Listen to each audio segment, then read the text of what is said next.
downhill from there. And sometimes I think what we do is we want people to like Jesus. We want people to come to know him and see how cool he is. And so we say, like, oh, it's just a relationship. Jesus actually has some pretty heavy-duty things to say. He actually has some things that are even more serious and maybe in some ways heavier than what the Pharisees were already teaching. And we're going to see some of that tonight. So we're talking about the Sermon on the Mount. One of the things we have to remember all the time is who the audience of that Sermon on the Mount was on. We'll get there. So the original audience, who is sitting in front of Jesus? Who do we remember?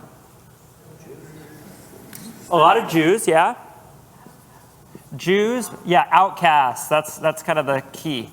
So we're talking about the people who flock to Jesus. They are lepers. They are sick. They are people who have disability. They are people who frankly don't have anywhere to go or anything to do at 11 a.m. on a Tuesday. That's what I think of the Sermon on the Mount.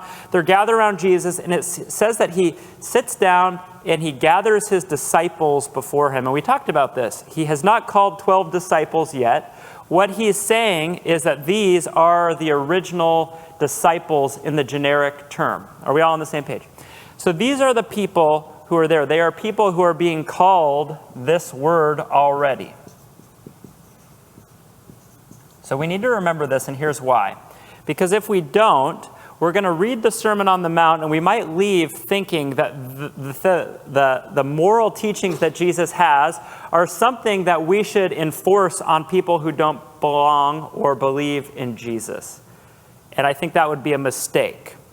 The other mistake would be to say that these things are just generic, broad teachings, and we can kind of pick and choose. Because what Jesus is saying is what he's about to teach are for people who call themselves this, which I have a feeling most of us in the room call ourselves this. And so these things are for disciples. The second thing that I think is important, let me make some room here before we jump in. And I was reminded of this the last time we were together, is that we're always trying to read the Bible in context. And sometimes what happens is we get a teaching of Jesus, and let's just say it's like 5 verses long. It's just this snippet chunk of the scripture, and we read it and we start to think like, oh shoot, what does this mean for me? What exactly are the implications of that for a relationship or a friendship or my life? And one of the things that we have to do is we have to kind of zoom out, and we need to take the Bible in its wholeness, and that is called, in kind of nerd speak, that is called kind of biblical theology. So some of the questions that we're going to ask, and the reason I'm going here is because we're going to get into a chunk of scripture that talks about divorce. And it's kind of a touchy, sketchy subject for probably some people in this room, but it's also a big subject for the people listening to Jesus teach. One of the things we have to do is remember, who is Jesus speaking to, and what is Jesus saying, but also what does the Bible as a whole say about some of these subjects? So, are we all on the same page? I don't know why I say that, because if you weren't on the same page, I have a feeling you wouldn't say it out loud in front of 40 people. Okay, chapter 5, verse 31. Here it goes. It says this. It was also said, so remember, Jesus is doing this rabbi thing where he says, here's something that you've heard rabbis or the Bible say, and now I'm going to give you my interpretation. Here it is. It was also said, whoever divorces his wife, let him give her a certificate of divorce. But I say to you that everyone who divorces his wife except on the ground of sexual immorality makes her commit adultery. And whoever marries a divorced woman commits adultery. Okay, so we got all kinds of dynamics. We got all sorts of issues that just got presented. So let's kind of just go maybe verse by verse or phrase by phrase here. So it was said, whoever divorces his wife, let him give her a certificate of divorce. This is actually a teaching of Moses, that if you are going to divorce your wife, you need to give a certificate. Let's talk about this for a second. There is actually pretty good historical records of what this is. And so I wrote it down. I'll read it to you. You can imagine that some of these are fill-in-the-blank names. It's as simple as this. And now I, so a name, do release, discharge, and divorce you to be on your own so that you are permitted and have authority over yourself to go and marry any man you want. The end. There was room for 2 signatures. One of them is the signature of the husband. And the second one is the signature of the rabbi. Yeah. So here's the deal. Somebody's missing from this equation, isn't it, there? Yeah, there's no wife. And so here's the problem. I think what Jesus is getting at is, historically speaking, Jewish men were just divorcing their wives, like verbally, maybe. We don't know the history of it. But it seems like if you go back, this certificate of divorce was meant to be kind of like a speed bump, at least. Where at least you would have to come before a governing body or a person of kind of repute, and you would have to say, hey, I'm divorcing my wife. Here is the certificate of what that means. Now, this is a practice that is seldom done. So this is something we need to know. Everything I've read says that divorce in the ancient world is exceedingly rare. It doesn't happen often. Like I said, I was on the phone with Phyllis, and she said that when she was a girl in an Orthodox Jewish community, she was not aware of a single person who had ever been divorced before. So why is this a teaching? It turns out that there's some written evidence that this idea of a divorce, that all a man has to do is write the certificate and present it to his wife, is used as kind of this manipulative leverage to do whatever he wants. Does that make sense? Including maybe, hanging in the sketchy part of town, maybe hanging out with some other girls of poor reputation that he doesn't want to call his wife. And so she can get mad about it, and what can he use as leverage? All I would have to do is get a piece of paper, draft it up, write my name in there, your name in there, bring it down to the rabbi, and this would be over. So let's talk really quickly what would be at stake for both parties. What do you guys know about what would be at stake for the husband if he divorces?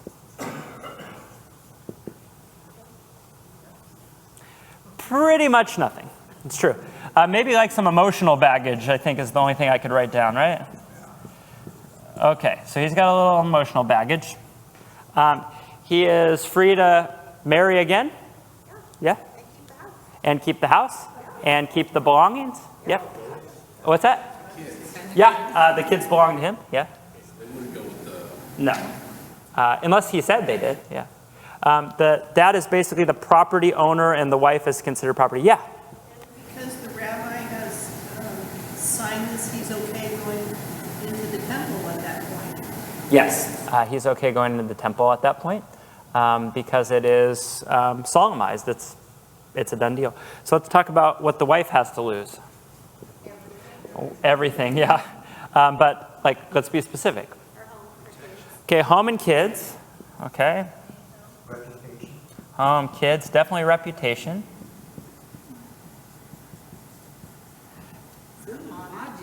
Honor, especially. Somebody yelled something and I didn't hear what it was. Food and lodging. Food and lodging, yeah. So this is what, she was returned. Remember, she is property of the husband. She is returned to her parents. Depending on how they're doing, will depend on her standing. So her standing in the ancient world is 100% based on her husband's standing. If he divorces her, she now has this big black mark on her life, and now she is returned to her father and basically becomes like a glorified servant in the household. So that is what's at stake. So let's return to what Jesus says about this. And then we'll kind of do a blast from the past from a couple weeks ago, because I think the previous teaching that we had finished the last time and this one actually have a lot in common with one another. So Jesus says, it was also said, whoever divorces his wife, let him give her a certificate of divorce. So this is just common knowledge. Everybody is nodding in their head. Yep, that's the normal practice. But I say to you that everyone who divorces his wife, except on the ground of sexual immorality, you can underline that because we'll come back to that in a second, makes her commit adultery. and whoever marries a divorced woman commits adultery. Okay, so let's talk about this word, adultery. Now this sounds pretty heavy duty, like I said, if we're just taking one little snippet. Because it sounds like, man, if you divorce her, not only is she now divorced, now she's guilty of sexual immorality or adultery. Man, that's like a double whammy, right? But let's remember, anybody have an actual Bible open, or are you just using outlines? Actual Bible, okay, cool. What does the heading from the previous section say? Lust. Let me read it to you. Jesus says, you have heard it said, you shall not commit adultery. But I say to you, everyone who looks at a woman with lustful intent, so he's talking to the men in the audience, everyone who looks at a woman with lustful intent has already committed adultery with her. So what is he doing? These two teachings go together. He's kind of tying this unified kind of ribbon around these teachings and saying, look, in the marriage relationship, men, your eyes and your responsibility are 100% to your wife. Anything outside of that is considered adultery. Now, this is a big deal because adultery in the ancient world is a huge deal. You recall what happens when they catch the woman in adultery? They're going to stone her to death. So Jesus says you even look on a woman, you're guilty of that crime and you know the punishment. And now he turns around and says, if you're going to play fast and loose with this divorce game, not only will you be guilty of adultery, but you will also subject somebody else to be guilty of adultery. This word that is written as sexual immorality, this is actually a really interesting word. Every now and then one of these ancient Greek words just gets translated through many centuries and languages, and it ends up being something that we all know in English. In Greek, this word is, that doesn't look right, but I think that's right. This is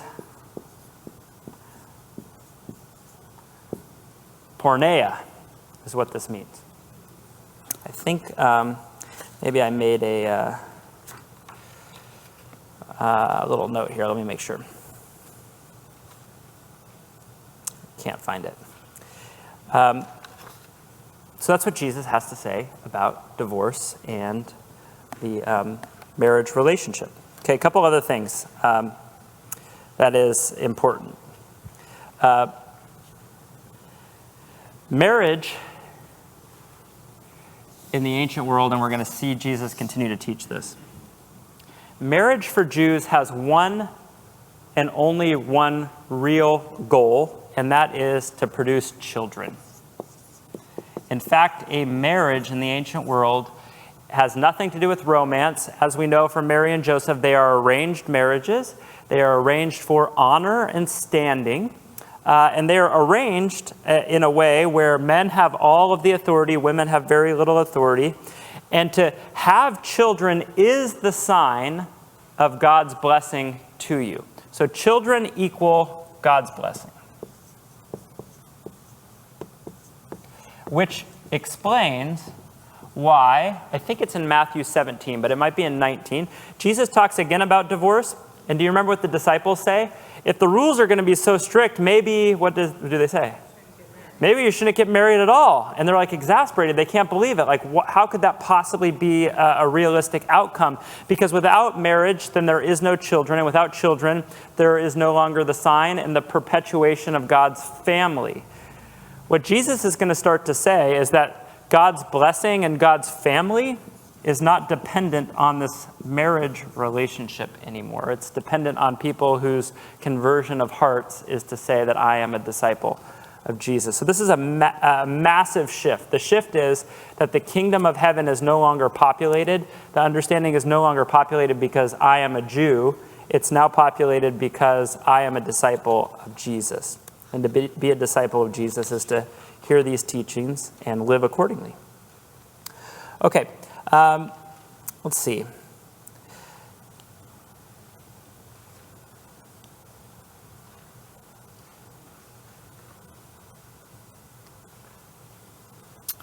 Wrap up this section because I'm honestly like kind of chomping at the bit because I'm really excited about oaths. I didn't know anything about oaths, and now I know way too much about oaths, so I'm trying not to look over the outline.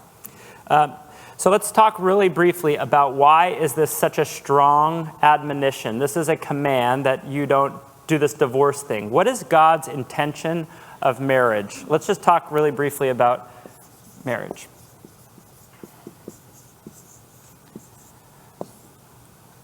What is the purpose? What does the Bible say about marriage? What's the deal with marriage? What do we know?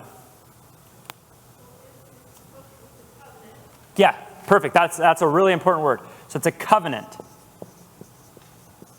This is not just like vows. In fact, it's interesting that we use the word vows because in the very next section, Jesus is saying, don't even do vows and oaths and all that stuff. Just say yes. Live a lifestyle that's so filled with truth that your yes just automatically means yes and your no means no. So this is a covenant relationship that you enter into. Where else do we get the word covenant in the Bible? Between God and his people. So this is some way, this relationship between husband and wife is a reflection in some way of God's relationship to his people. So this is not just, we just love each other and I bought you a little diamond and we should, hang out and live together. This is something very deep and meaningful compared to maybe what the world thinks of it. What else do we know about marriage? That this covenant is so tight that Jesus says two people become one. He calls it one flesh.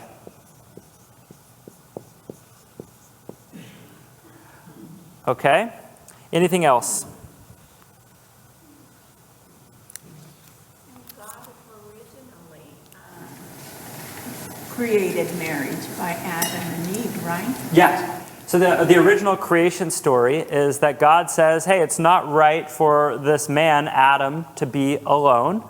And he creates Eve, and the wedding or the marriage relationship begins as a covenant, right? They are to live in harmony with one another, living out what their calling is, and they're also supposed to push each other to live in harmony with God. They are to become one flesh. So if this is what the Bible says about marriage, what does divorce do to marriage? Okay, so it separates from God. So it's a broken covenant. Let's pause there for a second. There's certainly no instances of God's people breaking their covenant with him, right?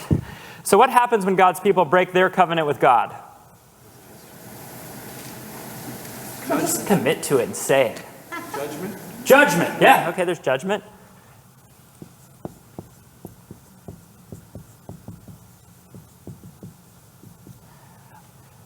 There's exile. There's weeping. There's feeling of separation from the protection and the kind of security of being God's people, right? So all of these things are kind of wrapped up in what divorce is all about. What about this one flesh thing? This speaks to something we talked about a few weeks ago, that Jesus is very, very preoccupied with the idea of unity. He's preoccupied with the idea of unity between God's people and God, between God's people and each other, and especially the marriage relationship, that there's such unity that the two become one. So what happens to one flesh when people divorce?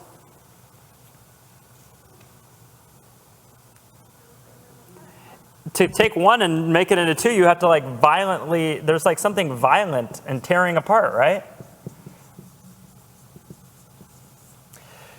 Now we have to remember the context, because not only is this terrible spiritually for somebody to enter into this, and in this culture, a woman to enter into this and have absolute security and protection because she's now a married woman, and then have it just be an empty threat that you could ruin all of that for her. But there's not just kind of the spiritual and emotional that happens in the divorce, but we're also talking about small communities and villages. So what happens when all of a sudden women could just be sent back to their father in a small community or village? You get shunned by everybody. Women get shunned, yeah. You get children with confusion and no direction, right? I think actually maybe modern psychology has kind of taught us some things that the Bible maybe was already pointing to. And that's that it doesn't just destroy a home, it destroys a community, it destroys extended family, it destroys, in this context, small villages and towns. So this is kind of the large brushstroke of what Jesus has to say about marriage. Now I want to remind you that what Jesus is saying is this command is for people who have said that they want to be a disciple. The context of the Sermon on the Mount is the people who are gathered because they want to follow Jesus and they want to be Christ followers. So we can circle back to this if we have time. But this presents some issues, doesn't it? It presents issues. What happens if two people get married and then once they're married, one person decides to become a Christian and the other person is not so sold on that idea? Anybody know anyone in that situation? What's that? Heavy prayer. What's that? Yeah. Yeah, these things happen, right? What happens when two people are married as Christians and then one person decides they don't want to follow Jesus at all anymore? How do you hold people accountable to that? It becomes very tricky. It becomes difficult. It becomes painful. It becomes something that does tear people apart, and we can talk about that. One last note I want to say before we move on to oaths is, you remember this whole spiel where John the Baptist is really upset at Herod? What is he super mad about with Herod? He stole his brother's wife. Okay, so check on Jesus' teaching on lust. You shouldn't look at a woman with lust in your eye, right? Double whammy that it was your brother's wife, and then triple whammy that she was married, she's committed adultery, you've committed adultery, you've ruined your family and her family, and you're the king of the Jews, right? This is his outrage with it all, which is kind of an interesting dynamic to go back in time and read that story again and realize what Jesus would have said to Herod. All good? Yep. Okay, let's talk about oaths.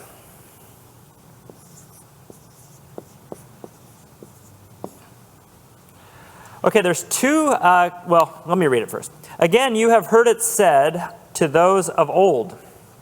This is a quotation from the book of Numbers. You shall not swear falsely, but you shall perform to the Lord what you have sworn. But I say to you, do not take an oath at all, either by heaven, for it is the throne of God, or by the earth, for it is his footstool, or by Jerusalem, for it is the city of the great king. And do not take an oath by your head, for you cannot make one hair white or black. Let what you say be simply yes or no. Anything more than this comes from evil, or I think some versions say the evil one. Okay, a lot going on here. Anybody's version say let your words simply be yes, yes, or no, no? Who has that version? What version are you reading?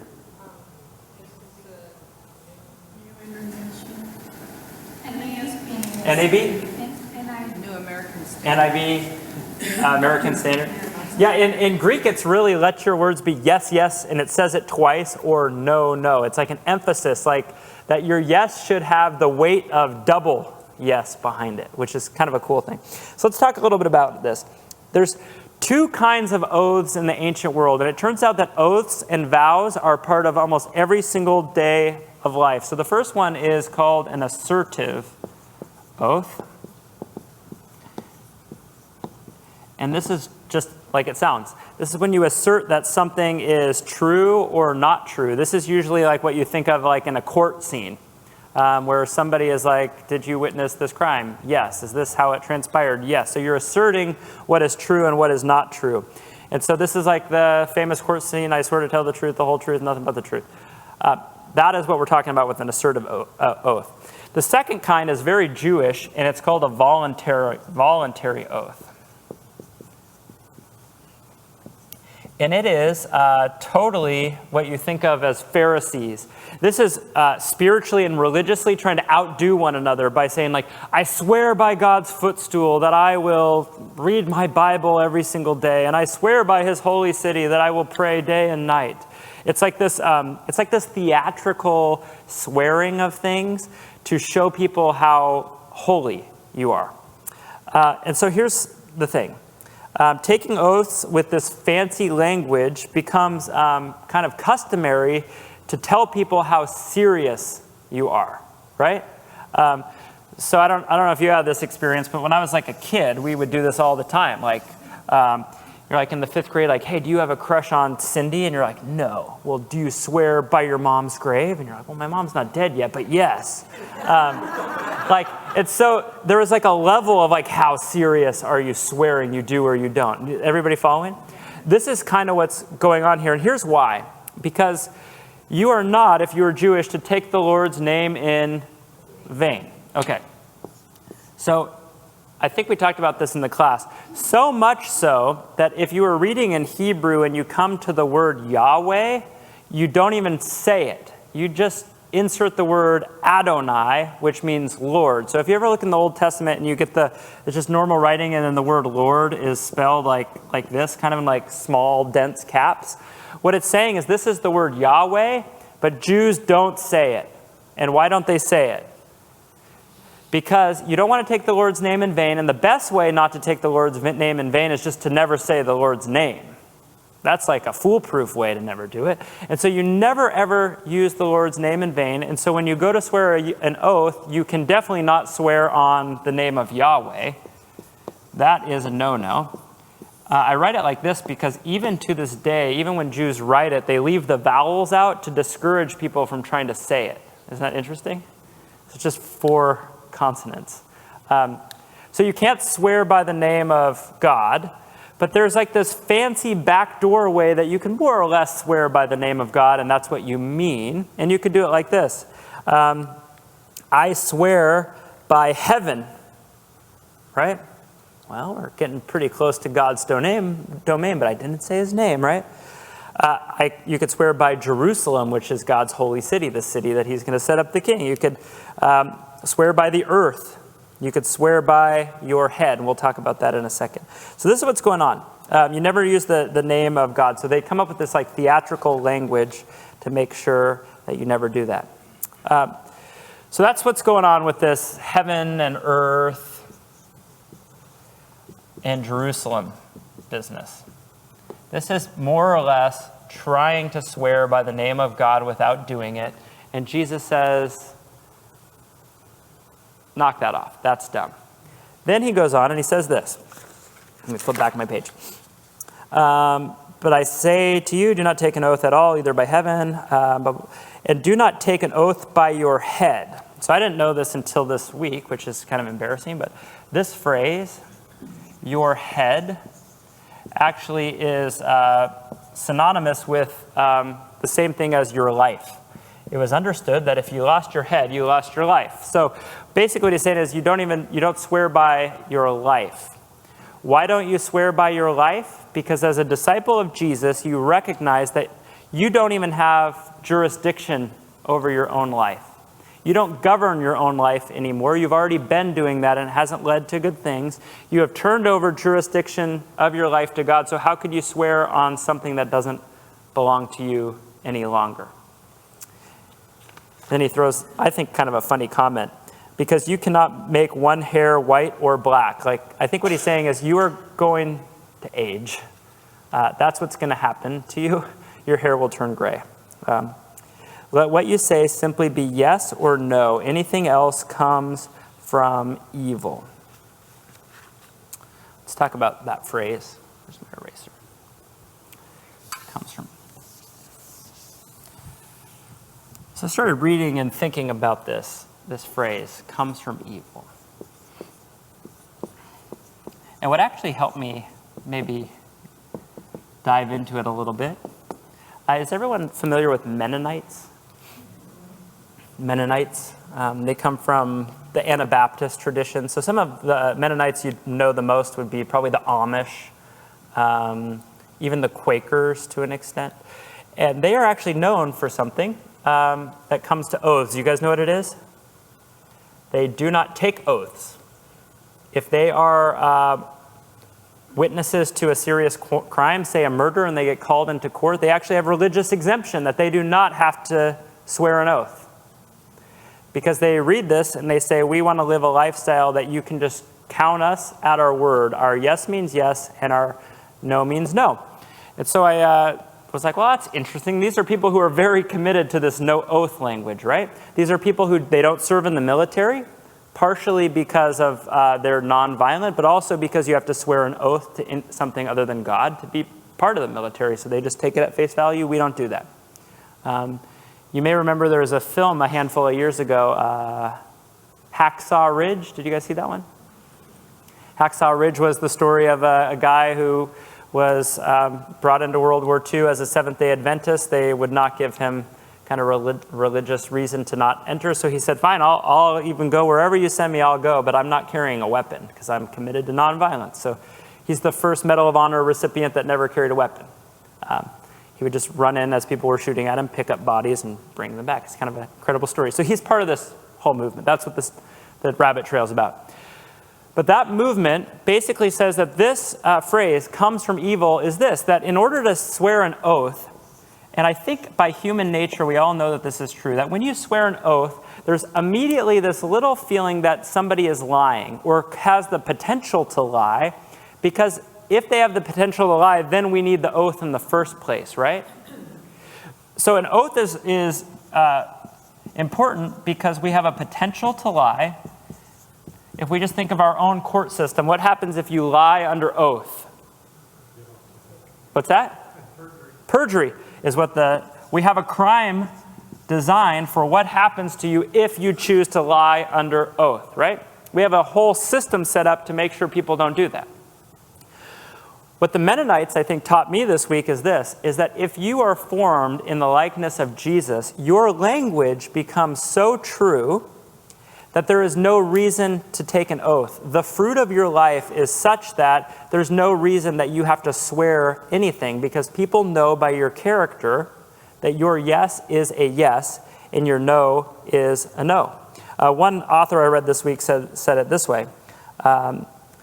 He said, anything more than this comes from evil. He says this, disciples of Jesus are to speak truth as a matter of course because they are inwardly pure in heart, not because it has been imposed upon them by the use of an oath.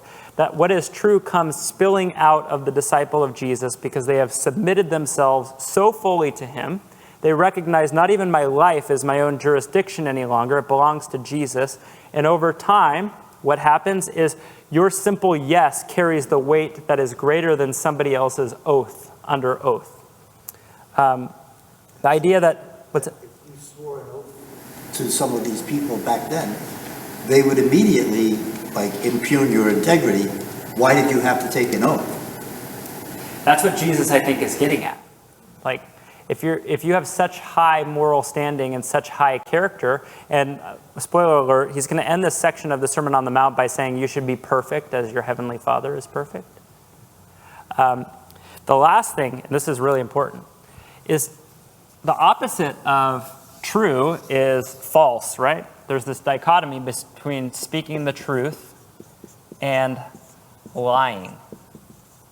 We already talked about this, but the very word for the evil one that is said in this section, some of your Bibles say anything more than this comes from the evil one. How many of you have evil one?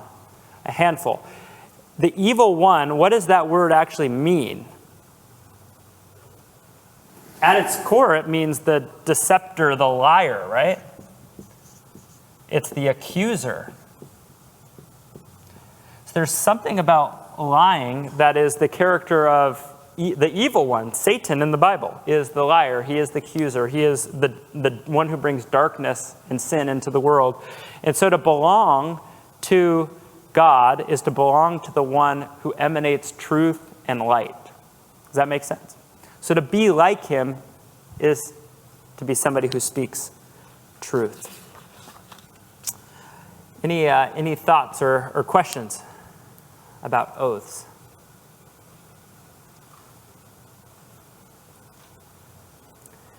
Now this becomes kind of an interesting conversation, another one that could be had. This actually does impact some of Christian life, doesn't it? The pledging of an oath or an allegiance to anything other than God is kind kind of an interesting topic in light of what Jesus has just said. And there's all kinds of understandings and explanations. I would encourage you, if you feel like, oh, shoot, maybe I should reevaluate something. Let's have a conversation about it. Maybe at the end we can make some time for that. But there are whole Christian movements, for instance, that will refuse to swear an oath in a court. They just won't do it. The Amish don't do it. They will not join the military because they won't pledge allegiance to a country because they think that is an oath. They won't do anything where they write a contract in writing for a government. And that's part of a Christian tradition, which is pretty fascinating. Yeah? Would they not say the Pledge of Allegiance? Yes. The Amish would not, no. Either would the JWs. The JWs do not say the pledge. Yeah, the Jehovah's Witnesses do not, no. But I don't, well, this is going to go on YouTube. Trying to keep it on YouTube, not get censored, Wanda. Come on. It's the truth. Yeah, it's the truth. Seventh-day Adventist, Amish, Quaker, yeah, they do not. Which is one of the reasons, I think, in large part, why their communities over time have become extremely insulated. Not so much necessarily keeping people out, but keeping their people in is kind of more the idea. Any other thoughts or insights? Okay. Never run for political office. No, they don't. Yeah. Okay, and now this, how this relates to us now, like, I've taken oaths Yeah. to my country, and so how does this affect me now? Are those like, I don't know, like, okay, so is that a sin that I did? So remember this concept, and it's an important one. It's kind of what is the full scope of what the Bible is saying. So I know your story a little bit, Kevin, so I'd imagine you're talking about an oath to be in the military, right? So one of the things that we might have to consider when we think about that, and it might be, if you were Amish, you might be like, no, face value, man, don't go there. But Jesus actually does come in contact with soldiers. And he doesn't jump on them and say, how dare you take an oath, leave behind your position. He doesn't say that. So maybe there's an element in there that's not what Jesus is getting at. Yeah. Also, I think it's the type of oath. There's different types of oath, like you talked about before, where that's a different kind of oath, where I think my impression is that in a large part, it's about the whole swearing on this or that versus, well, no, not even an allegiance, like, I swear I didn't take it, like kids do, or, you know, swear on your mother's Bible, whatever, or, swear on the Bible, I think there's a difference between that. Yeah, there's certainly a difference. I think this is my opinion. This is kind of the camp I fall under, and I think, I'm speaking for just myself. I think there is a calling to certain positions. For instance, Mike, you served here in the city of Orange, right? Yeah, I was just going to mention that when I've been sworn in, we always did it with my family Bible, or our family Bible. And part of that image was to portray to the public, there are two parts to me. There's the public part, and then there's my religious belief. And it was a way of me putting them together. Because I got criticized by it as well, saying you shouldn't have done it that way. And I said, well, you shouldn't vote for me. Because that's who I am. It's who I am, so I have to have my Bible there. I think my personal opinion is kind of twofold. I think one of the things that Jesus is beginning to do is form a community of people that we're going to end up calling church. I think what Jesus is really wanting to hammer home is that amongst yourselves, there should be such a trust level that you don't need to do all these theatrical religious things. I think as far as like the public sphere goes, my personal opinion would be if you feel like God is calling you into that, to go. But the second your public office begins to supersede your religious conviction is when you just say, yeah, I don't do that. I don't participate in that. I don't sign off on that. So that's kind of where I would land. I think that for a lot of people that makes more sense, but there's more Christians that I think get hung up on violence than they do on oaths. Yeah, Chester. So I think in the big picture context of what Jesus is doing, they were used to following the law, Right. pragmatically. And he was saying there's a better way, or even a more diligent way of following the law than just following it with your external, like, you say you did well to not murder someone, but I'm saying if you say raka in your heart against your brother, you've committed murder. He's teaching them that the heart is the problem. Yeah. And even in this, the external oath is what they were used to having to obey in the law. And he's saying your heart should be so pure that your yes means yes. Yeah. Like it's the same idea as saying raka and equating it to murder, or looking at a woman and committing adultery even though you haven't touched her physically at all. He's making the point that the heart is the problem. The circumcision of the heart is what the law could not obtain. Right. Yeah. Yeah, I think you're right on. And he kind of sets it up that way with the you have heard it said, so here's the law. He keeps referring, yeah. They're used to practicing these things, and then he's teaching them the deeper truth of those things. That's a really good insight. So the idea is that your following of the law is not because you swore an oath. That's not the reason you follow the law. You follow it because the state of your heart is recognizing that this is God's best intention. I like that. So what was the norm at that time? Were there oaths that people had to take? Yeah, there were oaths galore, especially like religious oaths. If you could go like look up Josephus, for instance, is a really famous ancient historian who captures a lot of Jewish history and tells you a lot about Jewish life. He's not a Christian, he's a Jew, but he tells about like common everyday life. So Jews are swearing on, God's footstool in heaven and Jerusalem left and right, and it's almost like this like ritualistic, like if I do X, Y, and Z, then the outcome will be this, or my life will be better. So it's happening very frequently. We're going to get into a section here in a second about getting sued, which is also kind of something that happens a lot in the ancient world. Fascinating enough. People are just suing each other. So let's get there, and I think that might actually shed more light on this, because the Sermon on the Mount is, I think, supposed to be taken as a whole. So do we need a quick bathroom break? Push on. Okay. Verse 38. You have heard it said, an eye for an eye and a tooth for a tooth. But I say to you, do not resist the one who is evil. But if anyone slaps you on the right cheek, turn to him the other also. Okay, let's pause right here. So let's talk about the eye for an eye, tooth for a tooth. Eyes and teeth.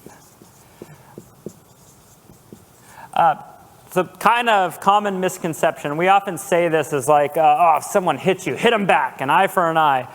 If you read through the Old Testament, what this is actually for is actually to set a limit on retaliation. It's to make sure that if somebody wrongs you, the retaliation or the justice that you get does not exceed what you've already received, right?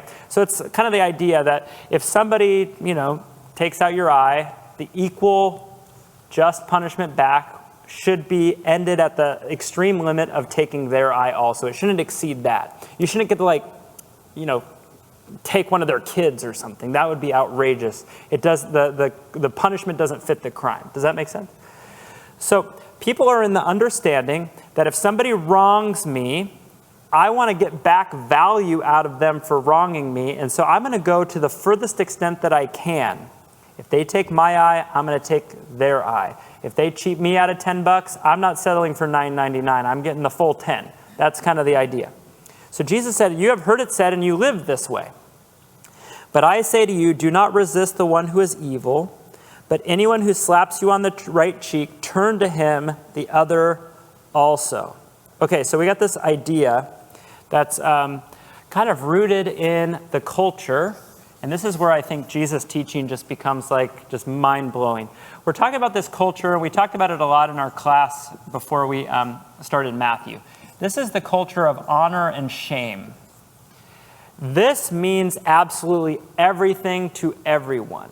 To lose honor is to be shamed, and to bring shame doesn't just like lower your status as a person, it lowers your entire family's status. So absolutely everything that you want to do in the ancient world is about bringing honor to yourself and honor to your family. So Jesus paints this picture that speaks right to this culture.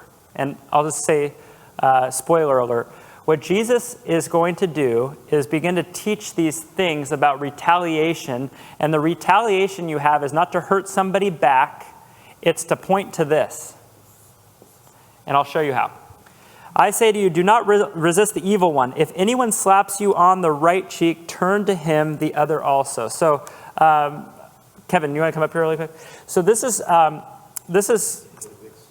I had heard this about a year ago. So, Kevin, if you're just facing me, what was common in the ancient world is if somebody in extreme power was punishing somebody. Well, I'll let you punish me. I'll be the lowly one. Say I'm a servant or a slave.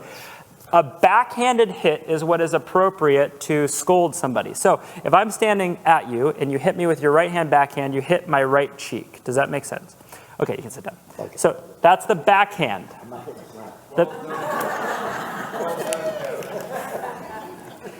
We would probably get like tens and tens more views if I let you hit me just right here on stage. Okay, so here's the idea. Let's say a slave, which we've talked about is common in the ancient world, is just sleeping on the job. And you get a report that your slave has been sleeping all day while they're supposed to be out in the field. So you call them in. It is totally common that you just whack them. Backhand, right hand, right? Just backhand, right hand, right across the right cheek. So here's what he says. But if anyone slaps you on the right cheek, so what Jesus is saying is he's painting a picture. If somebody is treating you as though you are the lowly one, that you are the one so much below them that they have permission to hit you on the right cheek. You've heard it said, eye for an eye. So the common mentality is, if somebody hits you, what are you going to do? I'm going to hit him back. Jesus says, turn to him the other also. The idea would be if they hit you on the right cheek, to turn the left cheek. Now, to backhand somebody with the left cheek would be to hit them with your left hand. Anybody know anything about the left hand in the ancient world? Oh, yeah. There's no hand sanitizer in the ancient world, I'll tell you that right now. You don't greet anyone. You don't eat. You don't do anything with your left hand except use the restroom, more or less. That's literally why. To touch somebody intentionally with your left hand is basically to say that you are the scum of the earth and you are meaningless. That's what that means. So what Jesus is saying, if somebody hits you with their right hand, they're basically communicating to you that I think you're so below me that I have permission to haul off and hit you.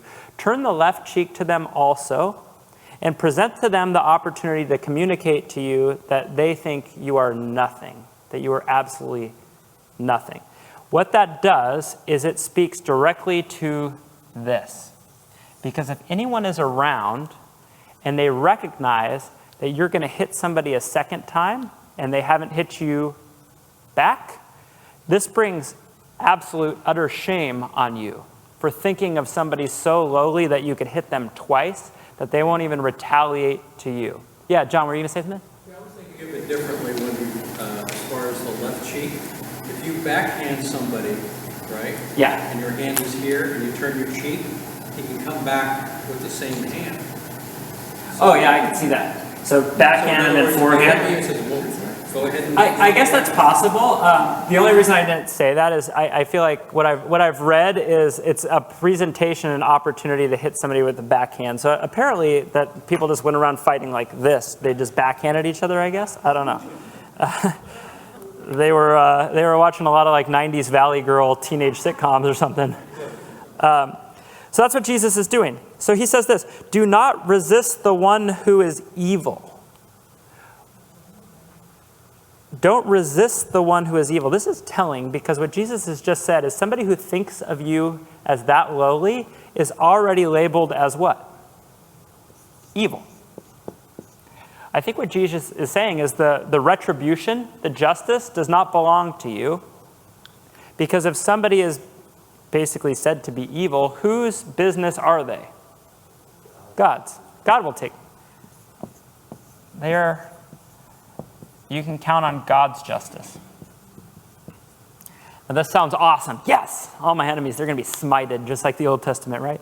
Unfortunately, Jesus goes on and he's going to tell us that for those people, our real job is not to be just to be sitting there doing nothing. Our job is to actually pray for them, which is like a total reversal, of course. Let's make sure I didn't. So I think the point is this, that when evil basically comes to you in this form, it's the form of being hit in the cheek. When evil comes to you, your job as a follower of Jesus is to say, like, I cannot stop the fact that evil comes to me, but I am responsible for saying that evil stops here and I will not perpetuate it. I will not continue it. I won't get into this fight that just is lasting where now I've received evil and now I'm going to give it back to you. It just ends right here. And if anyone would sue you and take your tunic, let him have your cloak as well. And this one is very strange and actually kind of funny. Funny in a sad way. Okay, so the first thing we have to wonder is who on earth sues people for their clothes? Right? You ever heard of that? Talk about small claims court galore, right? This is even below like Judge Judy. She's not even going to hear this one. Okay, so if anyone would sue you and take your tunic. Okay, so you are being sued for your tunic. This is insinuating that you have nothing else to be sued for. So again, Jesus is positioning you. If somebody is suing you, bringing you before a court of law, and you have nothing of your possession. Remember, he's talking to the poorest of the poor, the neediest of the needy, or who are gathered around him. And he says somebody comes and they want to sue you and take your tunic. Now, this is interesting because people in the ancient world wear two garments. They wear a tunic and they wear a cloak, Jesus says. Now, I want you to picture this. Your tunic is your undergarment. And the reason somebody would sue you for that, everybody has two pieces of clothing. The reason they would sue you for your tunic is because your undergarment is usually a nicer piece of cloth. For like the upper elite, sometimes it would be like silk or things like that. It would be something that's going to rub on your skin, so it's usually a finer fabric, and by default, if you only have two pieces of clothing, this is your underwear, but it's more expensive.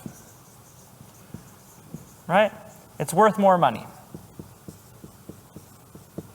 Your cloak is your outer garment, and it's usually kind of a rougher, heavier garment, and the poor and the homeless, more or less, use it as a blanket, they use it as a shield, they use it as like their safety. So this is the outer.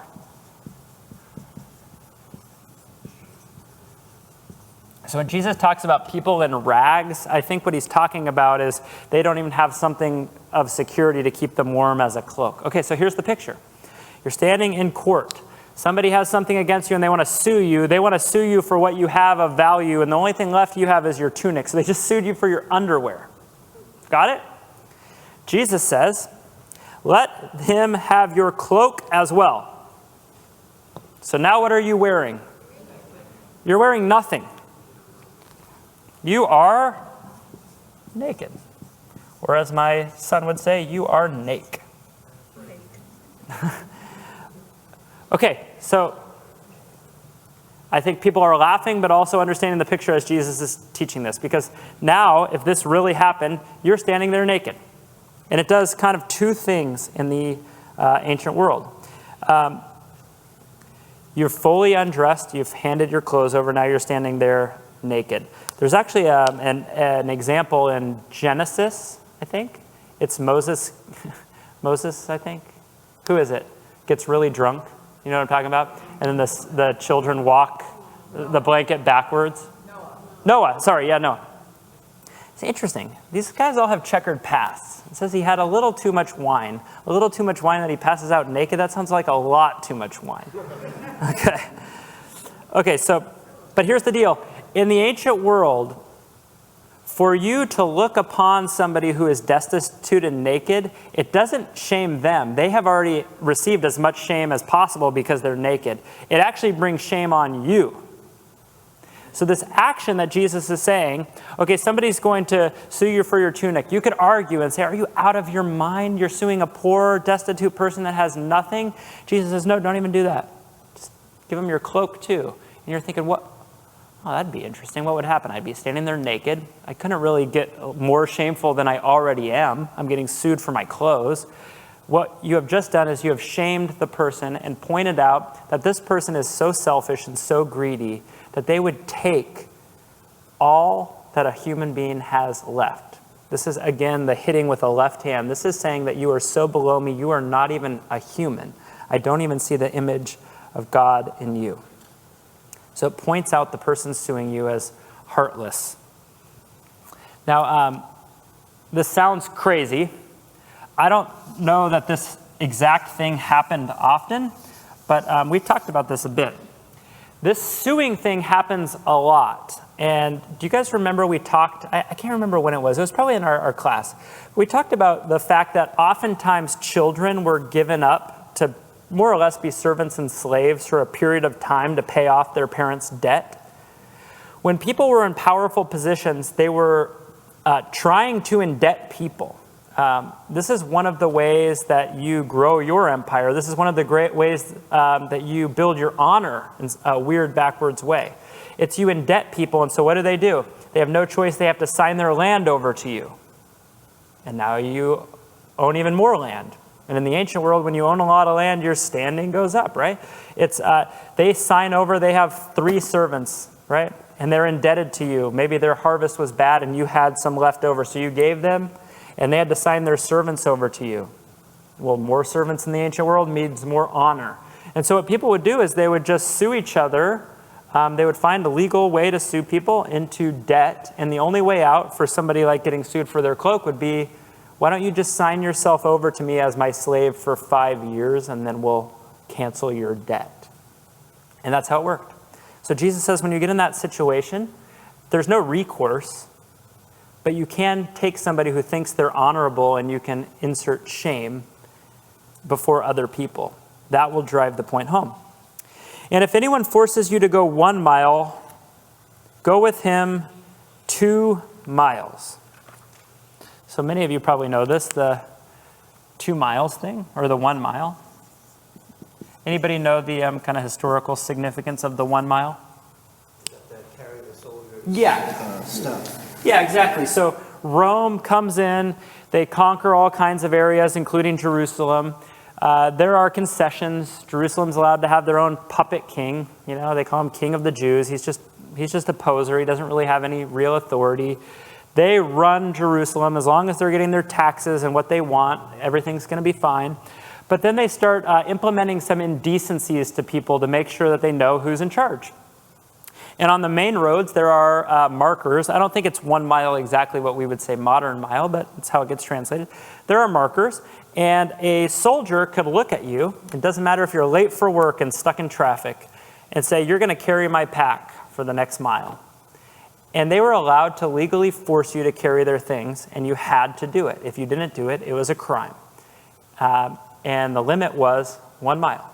And so this was a common indecency. So soldiers were very much in the habit of taking advantage of people in and around Jerusalem. And if you were Jewish, it's a constant reminder that the land that God gave to you is actually occupied and run by Romans, which is bad.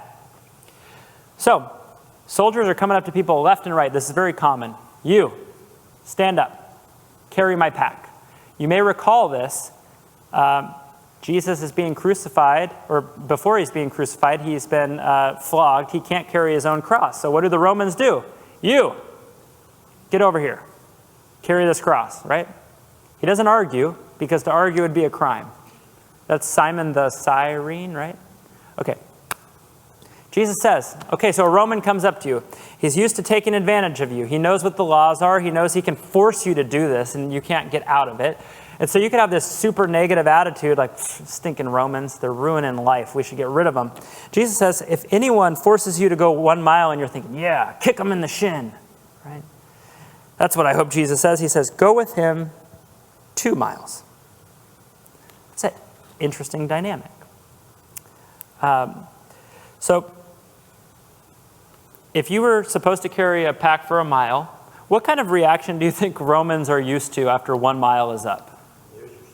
Yeah, if it were me, just honestly, and this is the situation, I would like do the bare minimum. Like, I'm not even taking 1 full step, and I'm going to throw your things down. That's probably the middle school boy in me, right?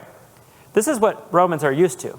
So you come to the 1 mile marker, and if you're Roman, you're thinking, oh, I'll grab my pack. Thanks a lot. I'll find some other poor fool to carry it the rest of the way, right?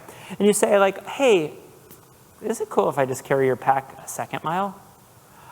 All of a sudden, you're faced with a couple options. Option number 1 is to say yes and be head-scratchingly confused why somebody is complying and being so kind, like what's in it for them. And so now you're like opened yourself up, like, do I want to walk with someone stupid enough to carry the pack an extra mile? Like, or you can say no, give me my pack back, and have this weird exchange where all of a sudden it's like, no, I want my stuff back, right? Well, wait a second, you just put it on me because you don't want to walk it, I'm offering. And it opens up this really weird, shameful interaction for the soldier. So that's what Jesus does. Is anybody familiar with Jim Wallace? Jim Wallace was I think he founded and then he was the editor of Sojourners magazine. He's kind of a big voice for a long time. He wrote this about this. He said, what Jesus is teaching his disciples is that the rules belong to Caesar, but how one responds to the rules belongs to God, and Caesar has no power over that. So the rules might belong to Caesar, but your response has nothing to do with Caesar.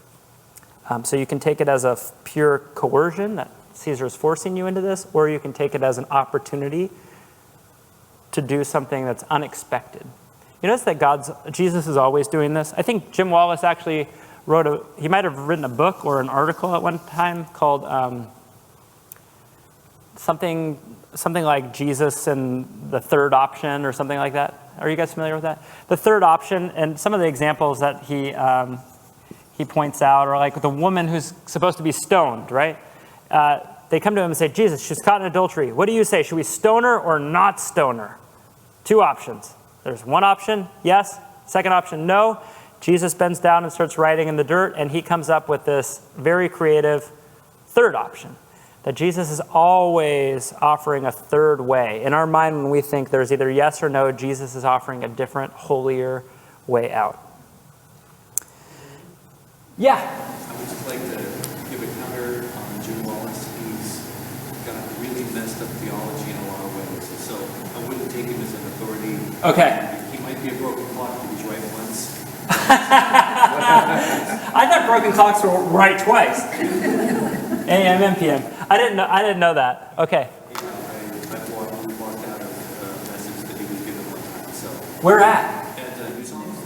Oh, I had no idea. Yeah. So be very careful that you won't. I only knew that was a big magazine, and I only knew that he founded it. So you have it on, I trust Steve, so on good authority. Steve says, be wary, tread lightly, tread like an adult with a working brain if you come across that name. Okay, I appreciate that. Give to one who begs from you, and do not refuse the one who would borrow from you. Okay, so this, we just talked actually, kind of spoiled it a little bit. Talked about this, this giving and borrowing thing. So this 100% is all about honor. And I think this happens in our world today. So I think the equivalent is this. You have a boatload of money and you want to, I don't know, what's common in the world? You want to give it to the college you went to, right? You have a couple options. You could be the type of person who says like, oh, I got something outlandish. I got $10 million. I want to build a building with my name on it, right? Why do you want the name on it? It could be various reasons, but I think it all kind of more or less comes down to you want your name to be big, right? So that's kind of honor. So you want to boost your name in some way. You want your name to be synonymous with giving, right? Yeah, you want your name glorified in some way. So Jesus says, give to one who begs from you and do not refuse the one who would borrow from you. So here's the deal. The giving and the borrowing in the ancient world was 100%, I will do it for you as long as I'm going to get this in return. I'm going to need some oath. I'm going to need some guarantee that when you go to the marketplace, will you sign this paper that from this day forth you will never say anything negative about me. You will always sing my praises, right? You will name your donkey after my child or something. I don't know what they did. So giving and borrowing was not anything that was done with a pure heart. It was done to boost your honor, because everything in the ancient world is about honor and shame. I would say in this way, in our culture, it's kind of similar. Our culture is kind of like about status, right? Teenagers do this. I want to post the perfect Instagram photo because I might get more likes or more followers. In a very watered down version, it's kind of this. It's all about the status. I'm trying to present something that boosts who I am and how I appear. So Jesus says, give to the one who begs from you. This is not somebody who comes before you and says, hey, I'm in trouble. I'd like to barter a deal with you. I will swear an oath that I will honor your name, that I will do X, Y, and Z for you if you help me out. This is somebody who is way beyond that point. This is somebody who's exhausted every option and now they're begging for it. This is the type of person who gets slapped with the back side of their hand. This is the type of person who's thought of as less than human. This is the type of person who's hanging out with Jesus in this very moment as he's teaching this. Give to the one who begs from you. Now he's talking to people who are relatively poor, right? These are people who are more needy than they have a glut of things to give.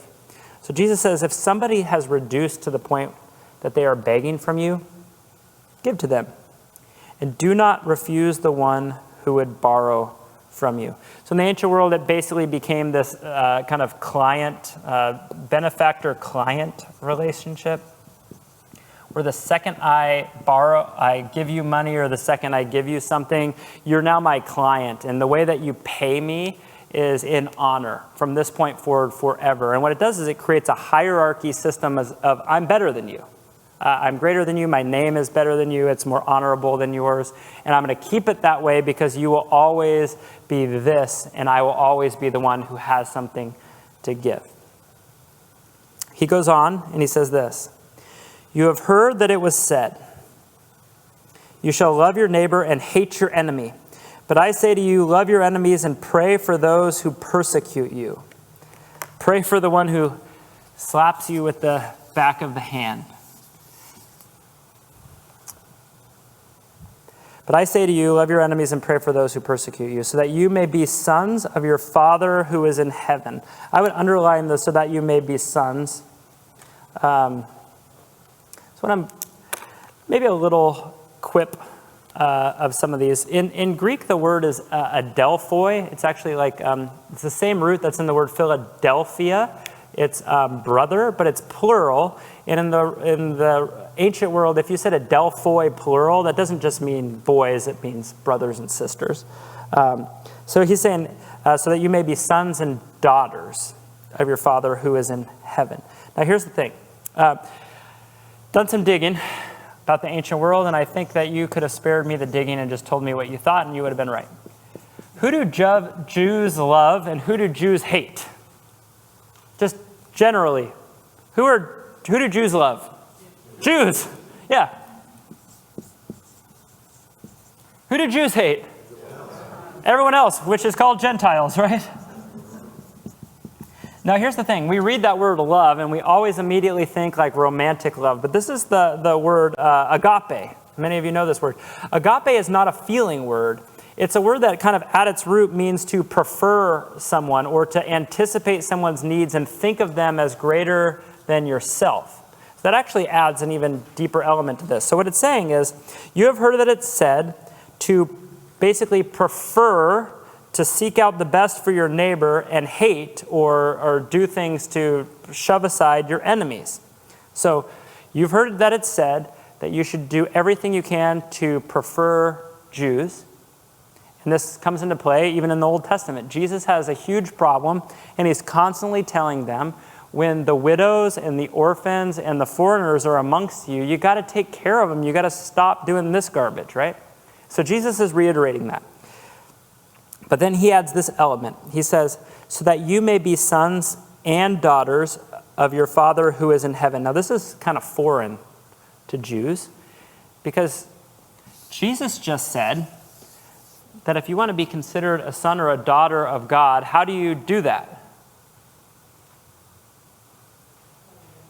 You love your enemy. That's one of the markers.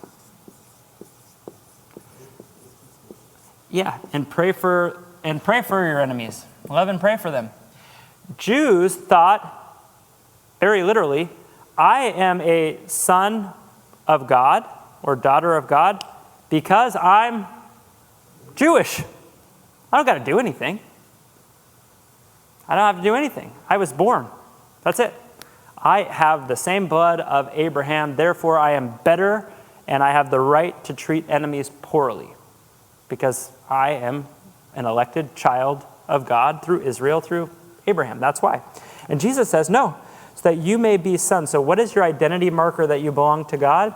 It's that you love your enemies and you pray for your enemies, not the blood in your veins. This is like one of those wait a second, this guy is... In some stuff, he's pretty heavy-duty Jewish, and in some stuff, he's very radical.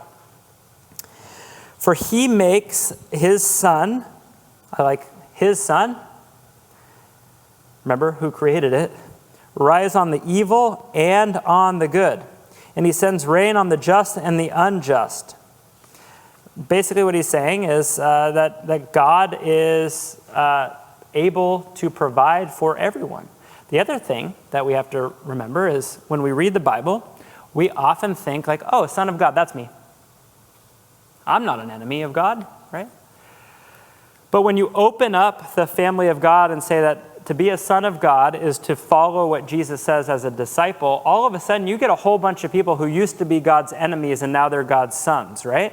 Does that make sense? It's what we know of as, this is before I knew who Jesus was, before I accepted Jesus' grace and forgiveness in my life. So what I think God is saying is, listen, even when you were his enemy, he still made the sun rise on you. He still stretched out this timeline before you and walked you through a life where you are no longer that. We often like to think of our enemies as irredeemable, right? Beyond redemption. We say things like, that person is too far gone. I think what God is reminding you is you were too far gone because you were sinning and you didn't know you were sinning against him and you didn't repent of it. You were too far gone too, and God still gave you the space and the time to accept his love and forgiveness. For if you love those who love you, what reward do you have?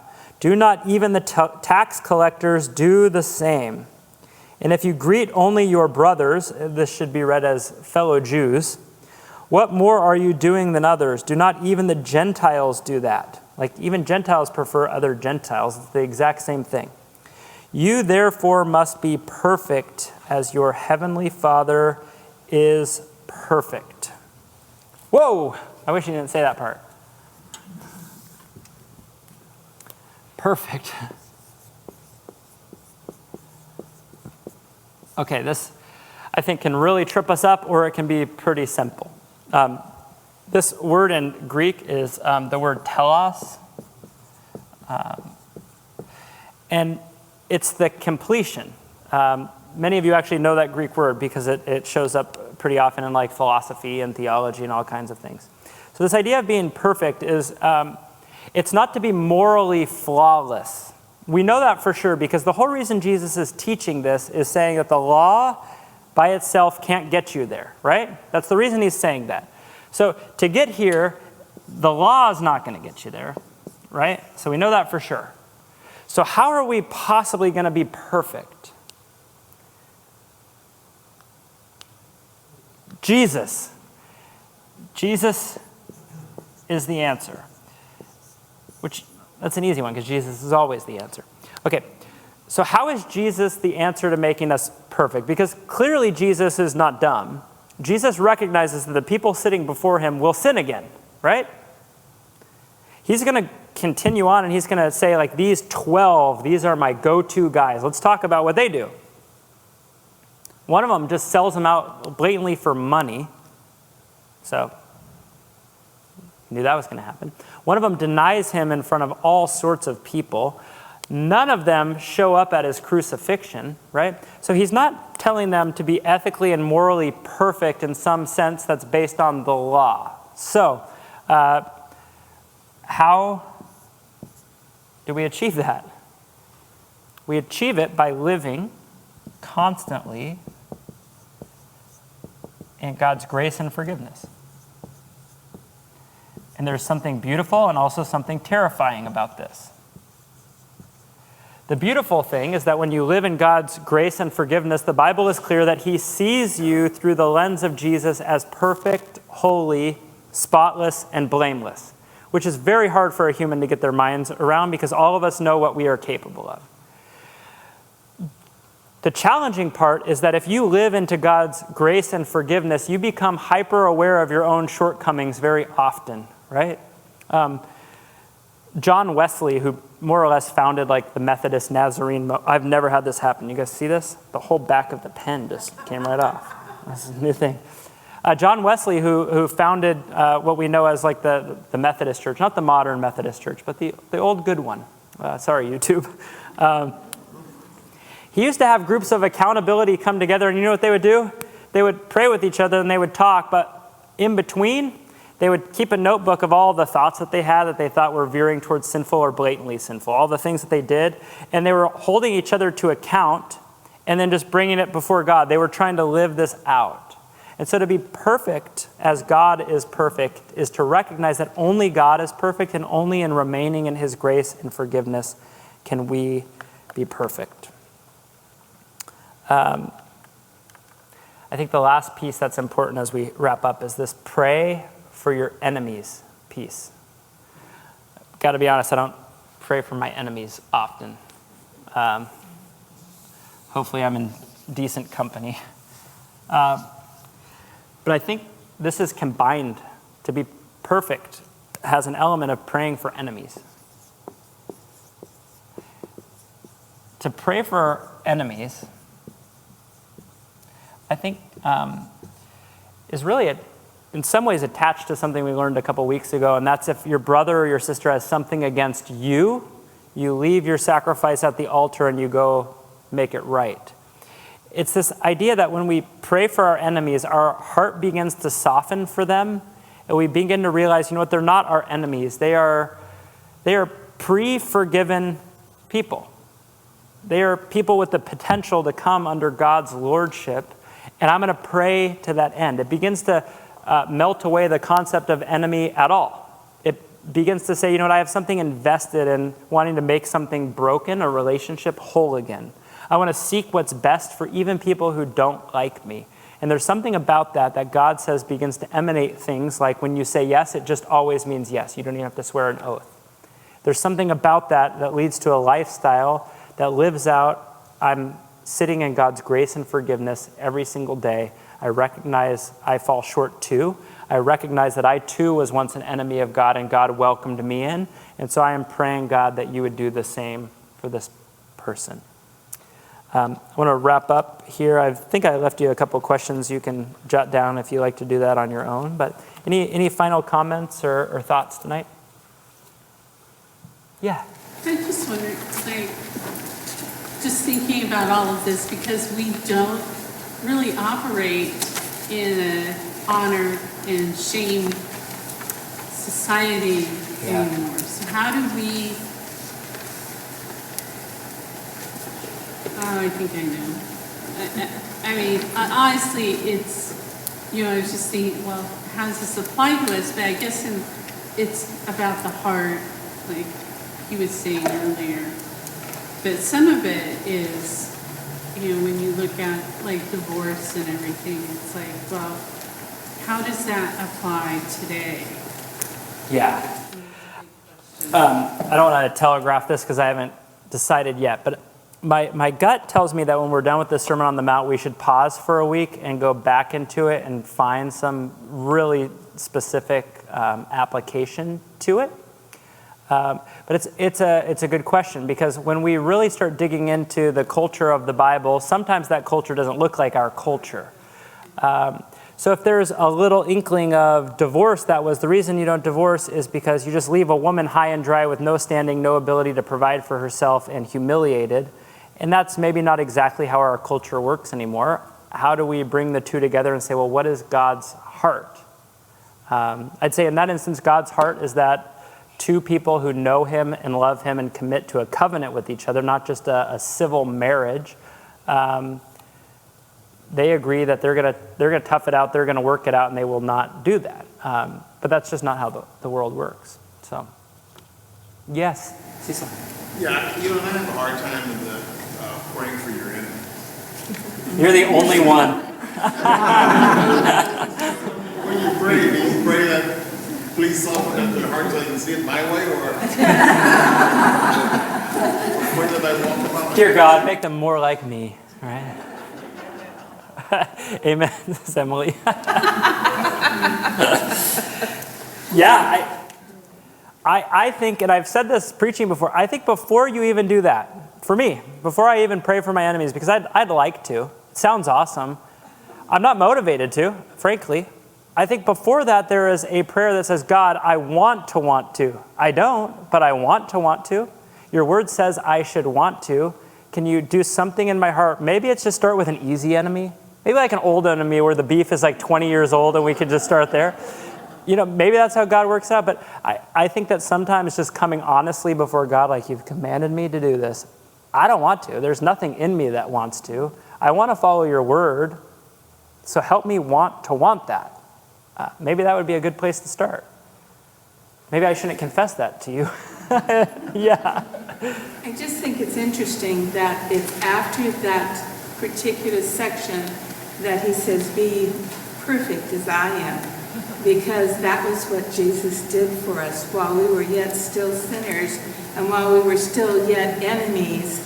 He did that very thing for us. And so for me to see that, it's like that's my motivation.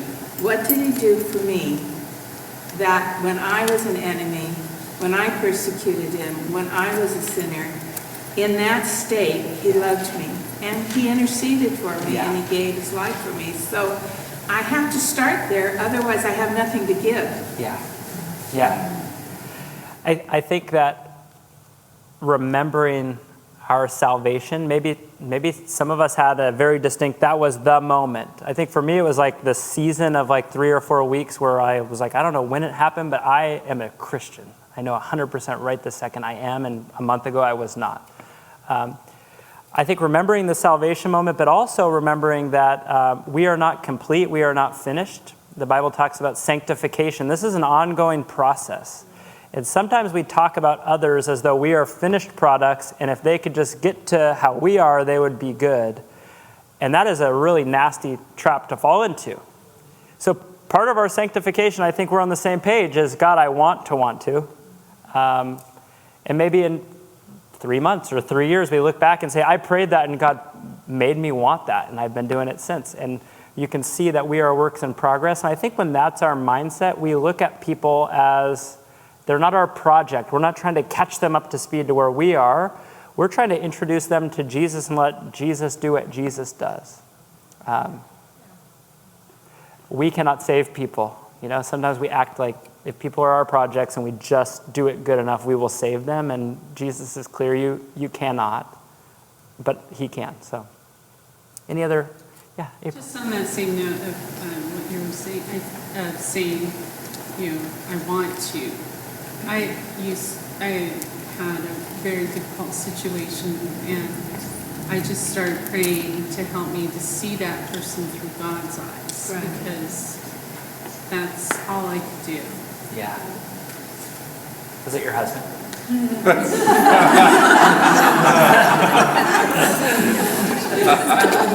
Are you sure you didn't catch COVID? Any final comments before we pray and dismiss? awesome. I would love to pray for us.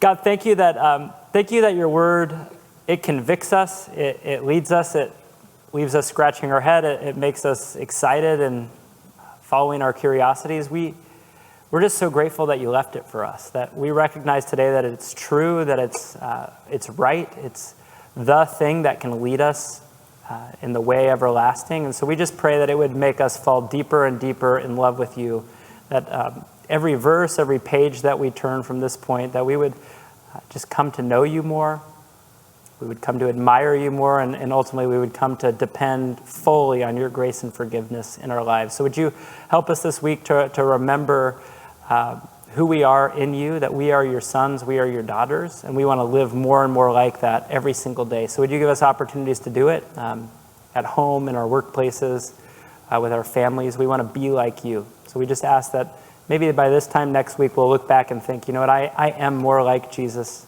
than I was last week. We love you and we give you this time. Amen. Amen. Hey, thanks for coming. Joanna's going to hit the music.